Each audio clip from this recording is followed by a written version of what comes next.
I woke up in a birthing sack, panicked and choking in amniotic fluid. I clawed at my fleshy walls, fighting with all my terrified strength to free myself. With a wet, ripping sound, I was dumped onto the muddy cobbles of the street below, twisting my ankle as I landed. Cold rain blasted my naked body clean of the sack's liquid. I tried and failed to get to my feet. The street was alien to me. An insane medley of architecture ranging from the modern to the prehistoric. The sky above boiled of storm cloud, illuminating my surrounding with non-stop flashes of lightning. A man walked over to me. His hair was matted with filth and the rain streaked down his mismatched leather clothes. He said nothing, just watched me squirm on the floor. "Please," I gasped, "help me." He answered by slamming a foot down on my face, breaking my jaw and making my vision real. He moved onto my limbs, stamping and tugging until he heard a bone snap. Crippled, naked, and screaming, there was nothing I could do to defend myself when he started eating me alive. My introduction to hell wasn't unusual. Very few people survive their first hour, let alone their first night. When they die, they go through the same thing again, emerging from a new birthing sack in another part of the city.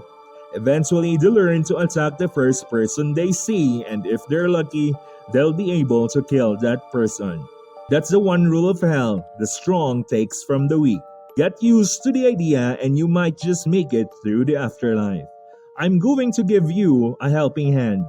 Consider this your handbook to hell, a primer on the inferno. Make no mistake though, I'm not doing this out of the goodness of my heart. When you die, you'll owe me one. Don't worry about trying to find me. I guarantee we'll run into each other eventually. Eternity is a long time, so it's a matter of when rather than if.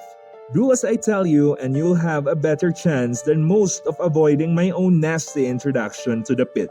Welcome to hell. Some people swear they saw a light at the end of the tunnel when they died. To my mind, those people either has hallucinated or they are lying. Most of us just wake up in a birthing sack a few minutes after death. The buildings of hell are covered in the things. Horrible yellow-brown pimples growing out of the bricks.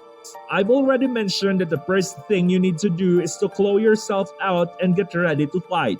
This is where the real bitch of the situation comes into play, since not everybody has the strength to break through their sack's flesh. You get the body you had just before you died. See, so let's say you were born a cripple or maybe you died too young or too old. Tough shit. You're going to have a rough eternity drowning in birthing fluid over and over. If you manage to break free of your sack, don't waste time mopping around, wondering what the fuck happened. Get on your feet and get ready to defend yourself. Chances are good that the first person who sees you will be hungry. There are no plants or animals in hell, so cannibalism is your only option if you don't fancy starving to death and having to start over. Aim to kill the first person you see. It might take a few tries. Most of hell's residents have been fighting for survival a lot longer than you. They might have armor made from tanned skin, scavenged metal, and bone. They'll almost certainly have a shiv, club, or axe. All of that will be useful to you if you can take it from them. The next thing to do is find shelter. It never stops raining in hell, and pneumonia is a shitty way to die. Luckily, you will have a selection of buildings to choose from. Ever wanted to live in a rundown Victorian manor with a half roof and no furniture? How about an ancient Egyptian mud brick hovel? If people have built it, you will find a crumbling version of it in hell. Pick a building, kill any squatters you find, and move in. The best houses are ones that comes with a supply of scrap metal and timber. Not only are these good for making weapons with, they're also vital for getting drinkable water. I learned the hard way that hell's rain is teeming with diseases. It has to be boiled before it's safe. So getting a fire going and something to make a bowl with is a necessity. So, we've killed our first man and found a home. Things are going well. Get that far and you're going to want to hang on to what you have forever. You won't. Something will kill you eventually and you'll have to start over. My record is a year. If you want to beat that, you'll need to understand hell and its dissidents. The damned. The people of hell can be grouped into two categories. The first, the fresh meat, are those who've just climbed out of their birthing sack. It's kill or be killed when it comes to fresh meat. Always has been. The newly birthed wants clothing and tools and will kill to get hold of them. The second category, the residents, view fresh meat as a quick and easy supply of food, leather, and bone. Residents have an easier time of it for sure, and all of them will fight to retain their resident status for as long as they can. Make no mistake though, residents victimize each other just as much as they prey on fresh meat. If you're a woman, for an instant, well, you better get over any hang-ups you have about rape. Women get raped in hell far more than men. It's just a fact. If you're not one of those bodybuilders or warrior woman, do the smart thing and prostitute yourself for protection. Self-respect doesn't keep you breathing. Remember how you get the body you had just before you died? Well, the fact that forms the core of hell's society. The truth of the matter is that throughout history, it's usually been men who die in battle. That means that in hell, there are a lot of men with young, strong bodies fit for war. Don't like it? Tough. Those are the guys who call the shots. If you can't fight them, you better do as they tell you. If you live long enough and fight well enough, you might get invited into one of the resident tribes. These are groups of people who band together for the sake of safety in numbers.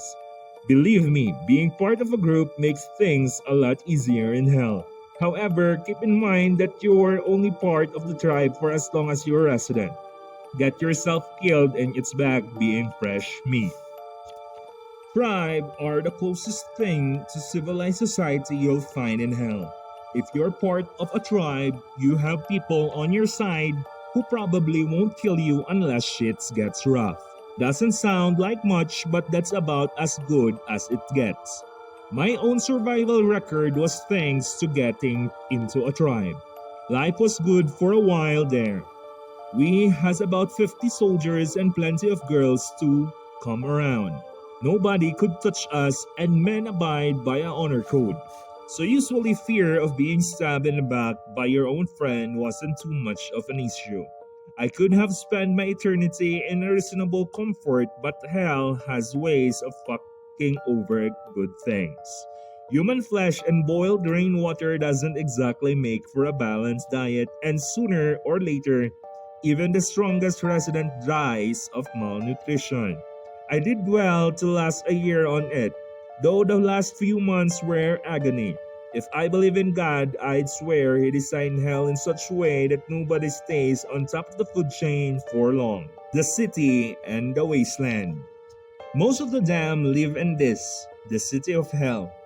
That's where all flesh meat is born, and considering the size of the place coupled with a short life expectancy, all of the people will spend eternity without ever setting foot outside of this.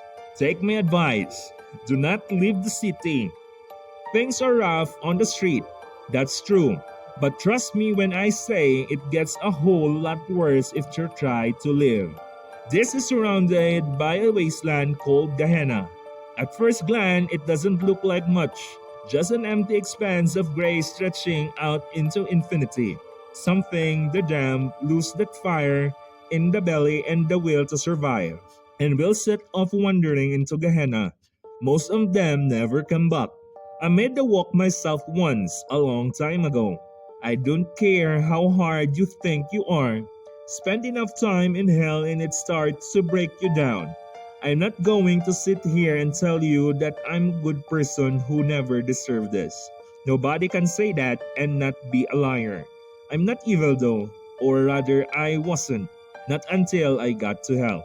You murder, rape, and torture because, they do the same to you.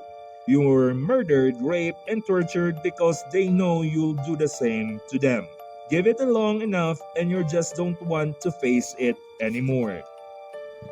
That's when you take a walk into Gehenna. The first couple of miles I walked were nothing special.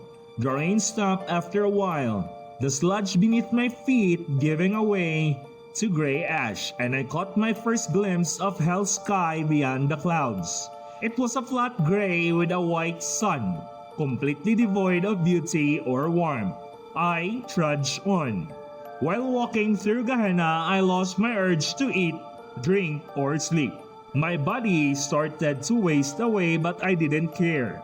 Even when my skin started to peel away and my bones were exposed, I didn't care.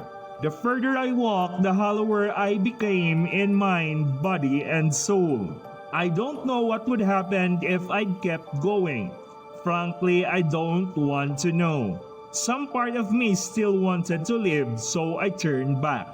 I'd walked for days, maybe weeks. Yet, when I turned around, this was only a few steps away.